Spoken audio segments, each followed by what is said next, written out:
Hi you guys, my name is Olivia. Thanks for joining me in another video. Today I'm going to be talking about my rising sixth graders curriculum choices for the next year. I'm a stay-at-home mama to 3 and I homeschool my 11-year-old son and my 7-year-old daughter. I also have a 15-month-old daughter right now. I talk homeschooling, intentional living, mommyhood, and today I'm going to be going over my rising sixth graders curriculum picks for the next year. I do not have all of the curriculum on hand to show you hard copies of things, and so I'm going to be putting in a picture up here of the different curriculum pieces that we were going to be using this year. And I'm going to start off with, we have been using Moving Beyond the Page. If you're not familiar with that, this last school year for my 5th grader, I bought the 6th grade package for him. It's for 10 to 12-year-olds is what it is created for. And the way it's broken up is there are 4 concepts and then 3 units in each of the concepts.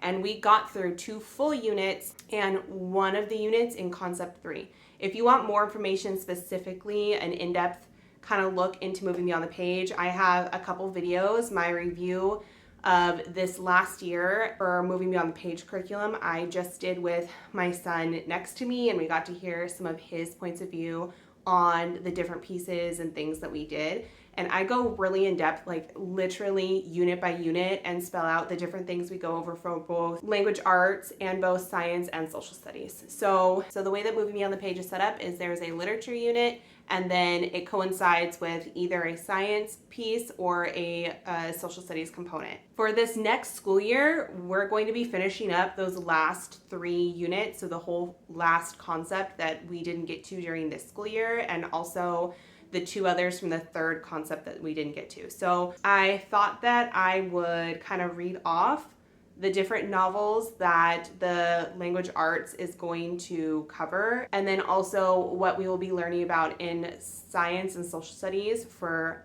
those units, and that will take up about the first half of our school year. So the first piece that we're going to get into is we're going to be reading Roll of Thunder, Hear My Cry in language arts, and then that coincides with learning about the civil rights and social studies. Then we're going to move on to reading the novel The Giver in language arts, and we're going to be learning about chemical change in science. Moving on to the 4th concept from that package, we're going to be reading Esperanza Rising, and then also learning about North and South America in social studies. For the next unit, we're going to be reading The Tree That Time Built, and this is, I'm pretty sure, Moving Beyond the Page's poetry component for the package. And then when we're doing that in language arts, we're going to be learning about cells in science. So we're going to be going over some biology. And lastly, to wrap up the Moving Beyond the Page package, we're going to be reading the novel Secret of the Andes and learning about Incas, Aztecs, and Mayans in social studies. So like I had mentioned, I had already purchased the 6th grade package for my kiddo. I think that this will be right in range for him still as far as challenging and on his grade level. And I think that Moving Beyond the Page, the literature and the accompanying science and social studies components, it really does make such like a cohesive and full curriculum that way. And so I have no problem having not completed it this year and pulling it into the first half of his next school year. So that's what we're going to be doing the first half of the school year. As far as math that we'll be doing first and second half of the school year, we're going to be using up the last of the Singapore primary mathematics, the US edition. I have a full flip through on this program if you would like to see it. I know that there's a lot out there to flip through and see for the Dimensions program, which is kind of like their flagship program. If you're interested in looking at the US edition, I do have different flip throughs of how we use that, and we have really liked it. It has worked so well for my son. We've been using it with him since his 2nd grade year, and that program wraps up with 6th grade.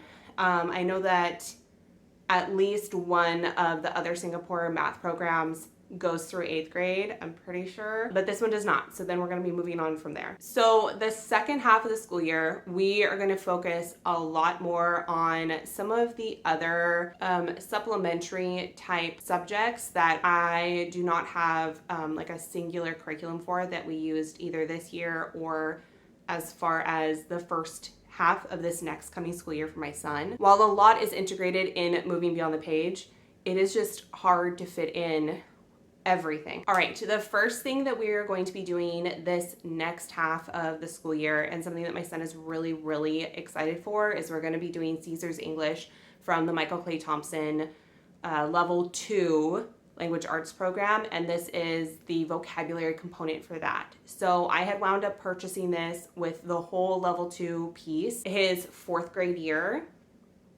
and we just didn't get to it. We did so much that year and we just didn't get to it.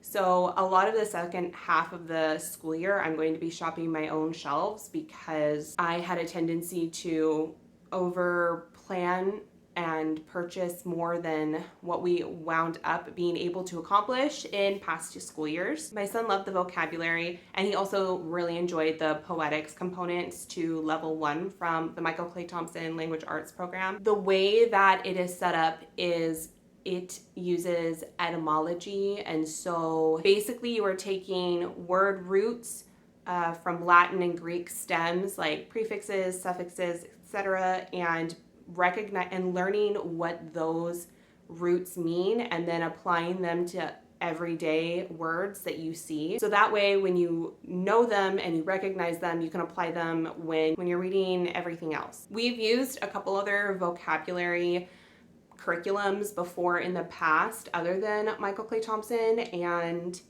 they just didn't stick. Like, it wound up being a workbook full of busy work, really. And I know that that also depends on the kid, and I know that also depends on the different curriculums that you can get, but that has just been my experience with past vocabulary curriculums. And so this one was just so different, and my son really, really enjoyed it, and so he's excited to take the next step on the next step up for the level 2. And Michael Clay Thompson is a pretty challenging and rigorous company to begin with, and so I don't think at all that he's going to be missing out on something because I wound up purchasing it for his 4th grade year and he's going to be a 6th grader at all. I think it'll work out really well.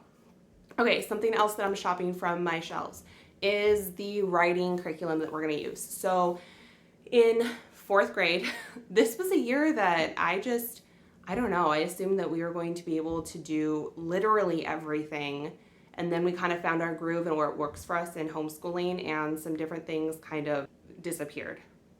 So my intention was always to do IEW Structure and Style 1 for the first half of his 5th grade school year. No, for the first half of his 4th grade school year. And then the second half of this 4th grade school year, I purchased the composition writing program from Memoria Press. And this is similar, whereas it has student text, teacher text, and then it's video led, which is the same thing that we did for Structure and Style through IEW. Well, I had also purchased the Michael Clay Thompson Level 2, and that also has a writing component to it. Was not a huge fan of that writing component, but the Memoria Press one fell through that year. And so I am bringing it back, and we're gonna check it out this next school year for him. I do not like having to be the writing teacher. And if you are familiar with any of my past videos, I explain this more in depth. My kiddo also thrives better in writing when I am not his writing teacher. So getting a video led or something else, holding his hand and setting up a very structured way of writing so that he can see exactly what he needs to do step by step, at least in this stage of intentional, like assigned writing. This is what we need to do. And I haven't seen a whole lot of people talk about this particular program, and so we're going to get into it. Again, that's going to be the second half of the school year, so it's going to be in a little while, but I'm excited to see how it goes. My son really liked IEW. It was a lot of the same. It was the exact same thing every single week. It just got a little repetitive, which is okay because then you continue to repeat your skills and you get better at them and stronger at them. And I have a feeling that this is going to be similar. So only having intentions to do it for half the year, I think, is going to work out well for us. Okay, for science. For science, 4th grade for him, I wound up purchasing the Blossom and Root. I believe it was their grade 4. It's kind of like physics and then also the other half. The first half is physics, and the second half is a human anatomy course. So we had used the Animal Kingdom through Blossom and Root Science for year 3, and my kiddos just loved it so much. And we also were doing a block schedule year 3, so one week we do science, the next week we do history, one week we do science, the next week we do history. So we wound up only getting through half of the Animal Kingdom one that 3rd grade year, and my son loved it so much. He wanted to read all of the books listed, all of the videos watched that were listed. He loved doing the rapid trails and deep dives, and so we really drew that out his 4th grade year too, because he just enjoyed it so much and he was learning, and so it didn't matter to me that it was the exact same topic. But so that means I did not get to the level 4 through Blossom and Root Science, and so I'm going to pull it out and use that for his second half of the school year when he is not doing Moving Beyond the Page. I don't know how much of the human anatomy piece we're going to get through, because I also purchased a health program for him. So this health program, it's basically like a middle school health program, and it's through Masterbooks. And it's exactly what I wanted it to be, where it talks about hygiene and it talks about health. It touches on some nutrition. It talks about it's through Masterbooks, so lightly about drugs and alcohol. I think it touches really lightly on reproduction, because I think this only is aimed through 6th or 7th graders. Yeah, I'm not sure. So I know part of what we would be learning about in human anatomy, I do want him to do that health piece also, the health curriculum. So yeah, we'll see how much of all of that we get through. And he may want to do more of the human anatomy and less of the physics, even though he really loved the physics component through Moving Beyond the Page this last year. So I'll see which one that he wants to do more of. Also, my son takes violin, so he's going to be continuing on in his solo violin lessons every week. And then there's also a homeschool strings group in the county, in the area, and so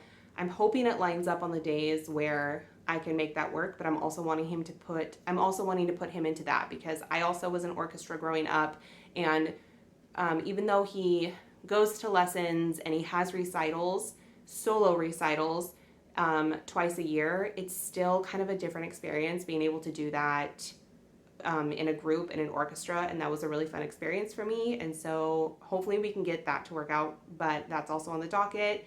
He does baseball, and there's often different camps and workshops that he does even outside of necessarily just January through June or what have you. And so in the fall time, he will most likely be doing some of that as well. And then lastly, my kiddos are both part of an Awana program. If you're not familiar with Awana, it's like a kids discipleship club, and you get together and you memorize verses and you read the Bible and you play different games, and you have speakers every week. It's really fun, and my kids love it. And so that's also something that we are part of during the school year as well. All right, so that is essentially what I have lined up for my rising 6th grader this next coming year. I cannot believe he's officially middle school, at least in my head, because around here, elementary school goes through 5th grade, and then 6th and 7th and 8th is middle school. And yeah, he's gonna be an official middle school kid. Those firstborns just get you. So anyway, hopefully this was helpful. If you guys have any questions about any of the curriculum that I mentioned, go ahead and leave those in the comments down below. If you guys have used anything I've mentioned and you really like it, or if you used it and it wasn't for you, I'd love to hear your thoughts on that too. So please share those also. Thank you guys so much, and I will see you in the next video.